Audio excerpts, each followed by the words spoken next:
Coucou tout le monde, j'espère que vous allez bien. Je vous retrouve aujourd'hui avec la création d'un art journal. Donc tout d'abord, je sélectionne mes papiers. Donc j'ai pris des papiers de chez Action, du Craft par exemple, les 3 viennent du même bloc, hein. Donc du papier blanc fin et du papier blanc plus épais. Donc tout d'abord, je les plie en 2 pour, créer en fait, des livrets que je vais, relier entre eux avec une petite technique toute simple et là franchement vous allez voir, ça va pas vous prendre très, très longtemps. Donc voilà, je fais tous mes petits pliages, donc je sépare au fur et à mesure, j'enlève un petit peu les morceaux de colle qui peuvent rester.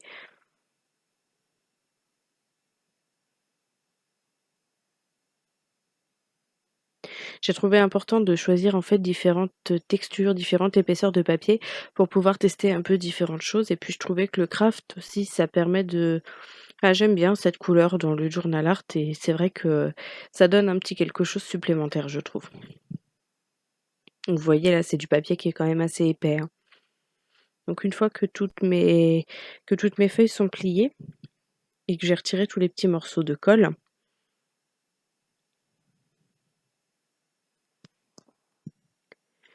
Je marque des points, je crois que c'est à 2 centimètres, donc sur toutes mes feuilles et ensuite je perce 2 trous, donc j'ai fait deux marquages de chaque côté de mes feuilles, donc je fais 2 trous de chaque côté. J'avais envie, voilà, de faire 2 trous, donc j'ai fait toutes mes feuilles. Ensuite je répartis, chaque papier, je sépare en 2 les 2 quantités de papier que j'ai pour, mes 2 livrets, on va dire. Donc j'agence mon papier en fonction de comment je veux que ça soit mis. Je veux pas tous les papiers épais, par exemple, pas tous les papiers épais qui se suivent et cetera. De manière aléatoire, hein, je réfléchis pas de trop. Ensuite, je prends du fil de couture, tout ce qui est de plus simple, tout ce qui est de plus basique, hein, comme fil vraiment, le style de fil qu'on trouve à 1 € chez Action, quoi. Donc j'accompagne, ce fil avec une aiguille, hein, parce que là, du fil fin comme ça, c'est pas évident à passer par les trous. Enfin, vous allez vraiment vous prendre la tête si vous essayez. Personnellement, j'ai pas voulu prendre ce risque. Donc là, je choisis, de passer mon fil d'une certaine manière, en fait, pour avoir les nœuds, en fait, à l'intérieur entre le livret et la couverture pour, que ça soit plus discret, en fait. Donc je passe plusieurs fois pour que ça soit un peu plus solide. Mais bon, normalement, ça devrait enfin, de la manière dont c'est relié, en théorie, ça bouge plus après, hein. Enfin, je me suis déjà fait des carnets, reliés sur le même principe, avec du fil comme ça, j'ai jamais eu de soucis, ça a pas bougé, quoi. Après, faut pas trop tirer sur les pages, évidemment, pour éviter de déchirer le papier. Donc là, j'ai fait ça pour chaque livret. Donc là, je prends mes mesures de mes 2 livrets, l'un sur l'autre et je choisis dans ce bloc de papier, donc qui est vraiment très épais, qui est super bien pour ce style de création. Donc c'est plus un violet qu'un bleu, hein. À l'écran, ça apparaît bleu, mais c'est plus violet que ça. Donc je marque mes mesures que j'ai prises mes mesures que j'ai prises donc de mon carnet pour pouvoir, découper, comment dire? Mon carton, enfin ma cartonnette là, aux bonnes mesures du papier, quoi.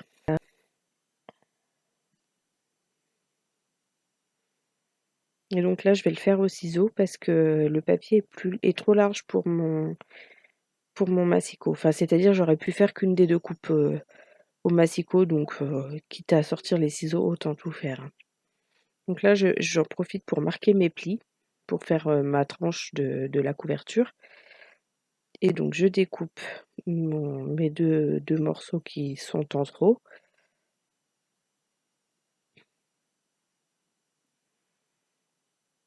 Donc je gomme tous mes traits pour éviter que ça se voie et puis pour moins m'embêter parce que quand je vais vouloir, relier j'allais dire mon album. Quand je vais vouloir relier mon carnet et tout ça, sinon, je vais être embêtée quand je vais réellement, avoir tout monté et que je vais m'apercevoir qu'il reste des marques de crayon, quoi. Donc une fois que c'est fait, je marque de chaque côté de ma tranche, donc qui est pas très épaisse, hein, donc faites attention que vos trous se déchirent pas. Donc je perce mes trous, donc là où j'ai marqué où arrivait chaque trou de mes carnets, quoi. Je marque mes plis.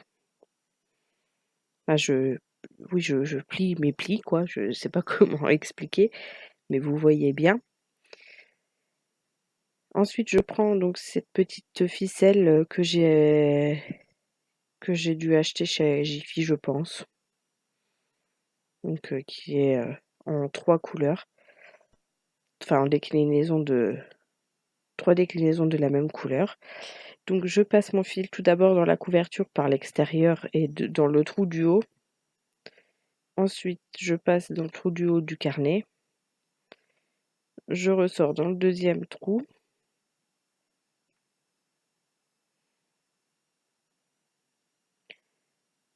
Donc je ressors dans le deuxième trou également de la couverture. Et là, je réfléchis à comment je vais faire et finalement, je choisis de ressortir donc dans le trou à côté.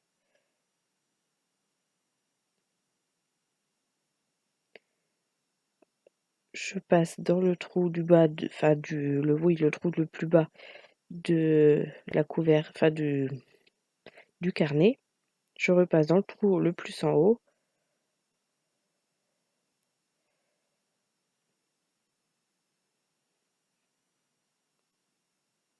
Là, finalement, je coupe ce petit bout qui m'embête particulièrement. Ensuite, je repasse dans le dernier trou du haut.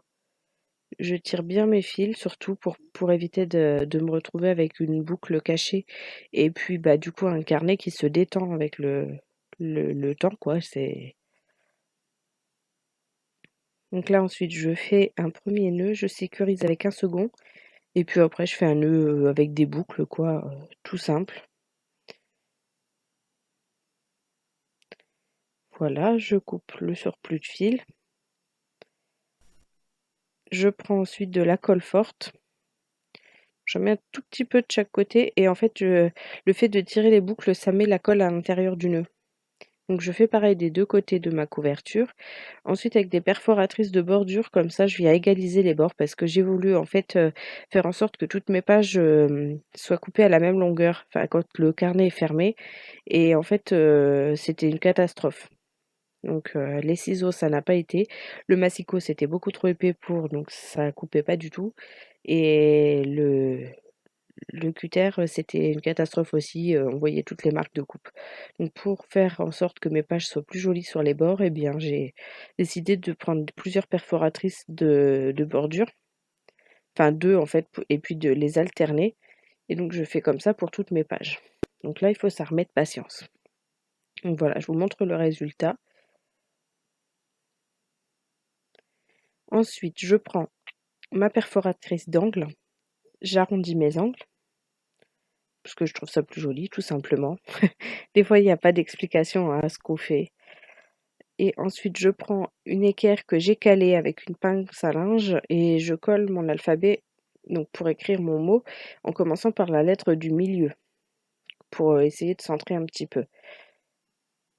Donc je fais pareil pour toutes mes lettres et pour mes 2 mots, parce qu'il y a 2 mots. Et puis voilà, mon carnet est terminé et il ne restera plus qu'à le remplir. Et donc je vous laisse avec la dernière image de mon carnet terminé. J'espère que cette vidéo vous a plu et je vous dis à très bientôt pour une nouvelle vidéo.